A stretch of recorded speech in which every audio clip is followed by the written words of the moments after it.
Hello दोस्तों, welcome to crime tracker channel. दोस्तों, आज हम बात करेंगे चाइना के एक ऐसे शख्स के बारे में जिसने सिंगापुर को पूरी तरह डरा कर रख दिया। उसकी स्माइल देख कितने लोग डर से छुप जाया करते थे। तो चलिए विस्तार से जानते हैं इस केस के बारे में, आखिर क्या है पूरा सच। आपसे गुजारिश है वीडियो अंत तक जरूर देखें। दोस्तों, वांग नाम का यह शख्स चाइना में एक पोर्ट पर सुपरवाइजर का काम करता था। इसकी एक पत्नी थी और एक छोटा बच्चा भी। दोस्तों, वांग और उसकी पत्नी के बीच काफी मनमुटाव था, जिसके कारण उसने अपनी पत्नी को तलाक दे दिया। वहीं कोर्ट ने बच्चे की कस्टडी वांग की पत्नी को दे दिया। दोस्तों, समय ऐसे ही बीतता गया। एक दिन वांग एक ब्रोकरेज फर्म में स्टॉक ट्रेडिंग के लिए गया। उसकी मुलाकात झांग से हुई। झांग ने पहली ही नजर में वांग को अपना दिल दे बैठी। फिर यह सिलसिला कुछ महीनों तक ऐसे ही चलता रहा। फिर मार्च 2006 को वांग और झांग ने आपस में यौन संबंध बनाए। ये पहली बार था इन दोनों के बीच। दोस्तों, वांग को पहले मालूम था कि झांग एक कुंवारी लड़की है, लेकिन बाद में वांग ने यह पता लगा लिया कि झांग एक बच्चे की मां है और उसका एक पति भी है। दोस्तों, इसके बाद वांग काफी नाराज हुआ। फिर झांग ने उसे समझाया कि मैं अपने पति को तलाक दे दूंगी, लेकिन मैं तुम्हारे साथ ही रहना चाहूंगी। इसके बाद झांग ने अपने पति को तलाक दे दी और फिर अपनी बच्ची के साथ साथ वांग को भी अपने घर पे ही रखने लगी। दोस्तों, बात जब वांग के माता पिता को लगी तो उन्होंने इसका विरोध किया, जिससे परेशान होकर वांग अपने घर आ गया। वहीं झांग अपनी बेटी को लेकर सिंगापुर चली गई। वहां उन्होंने एक किराए पर घर लिया, जहां पहले से ही एक माँ और बेटी रहा करती थी। दोस्तों, उस फ्लैट में 4 कमरे थे, चारों के लिए अलग अलग बेडरूम थे। वहीं जब रात होती तो झांग को वांग की बहुत याद आती। फिर एक दिन झांग ने वांग को फोन किया और उसे सिंगापुर आने की बात कही, जिसके बाद वांग ने न आओ देखा न ताओ। तुरंत उसने नौकरी छोड़ी और उस वक्त उसके पास 4 लाख युआन थे। उनको डॉलर में कन्वर्ट कराकर सिंगापुर चला आया। दोस्तों, जब झांग को यह पता चला कि वांग के पास इस समय बहुत पैसा है, तो उसने उसके पैसों से शॉपिंग करना, महंगे महंगे होटलों में खाना खाना स्टार्ट कर दिया। वहीं अपनी बेटी के लिए भी महंगे महंगे कपड़े खरीदने लगी। ये सब देख वांग का गुस्सा 7वें आसमान पर था, क्योंकि ये उसके पूरे जिंदगी भर की कमाई थी, जिसे झांग और उसकी लड़की फेंग वांग के आंख के सामने उड़ा रही थी। दोस्तों, महज 7 दिन के अंदर अंदर वांग का 70% पैसा खत्म हो गया। वहीं एक दिन झांग की लड़की फेंग ने कहा कि मुझे होटल में केकड़ा खाने का मन कर रहा है, जिसे वांग ने मंगा दिया।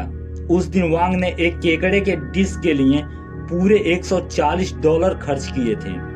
ये रकम कहीं ज्यादा थी उसके सोच से।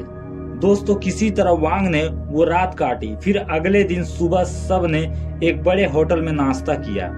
वहीं जब रात हुई तो फिर झांग की बेटी फेंग ने कहा कि मुझे वो कल वाला केकड़ा खाना है, जिसे सुन वांग का दिमाग खराब हो गया। दोस्तों, वांग ने झांग को कहा कि मेरे पास अब पैसे नहीं हैं, जिसे सुन झांग और उसकी बेटी ने काफी ज्यादा गलत शब्दों का इस्तेमाल किया।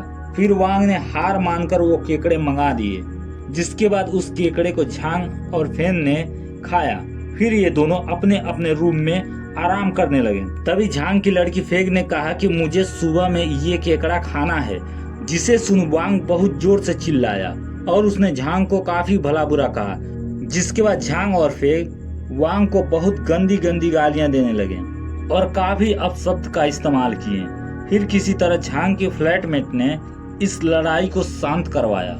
दोस्तों, जब सब लोग अपने अपने कमरे में सोने चले गए तो वांग भी झांग के साथ सोने चला गया।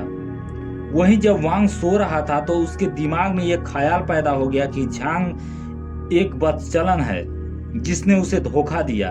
उसकी लड़की और उसने मेरे सारे जीवन भर की कमाई 1 हफ्ते में खा गए। अब मेरी जिंदगी बर्बाद हो गई।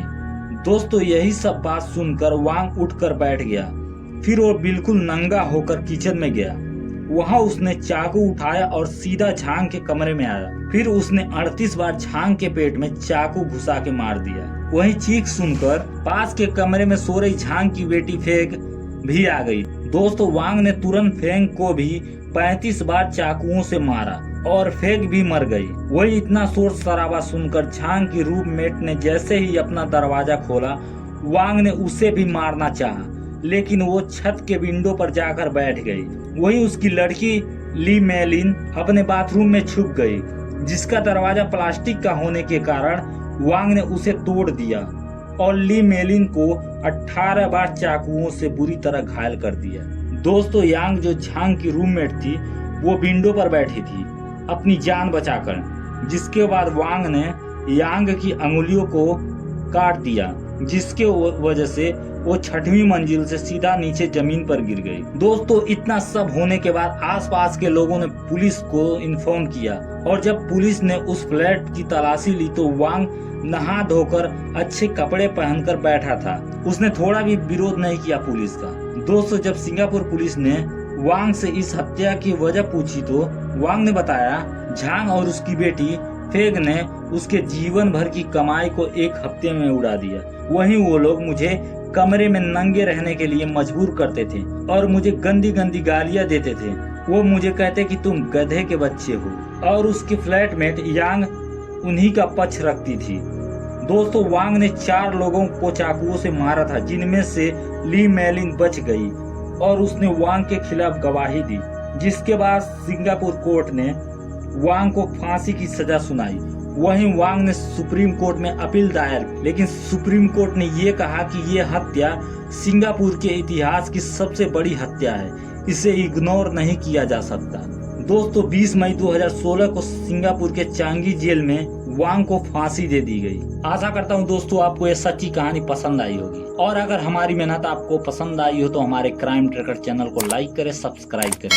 ऐसी ही वीडियो देखने के लिए धन्यवाद। जय हिंद, वंदे मातरम।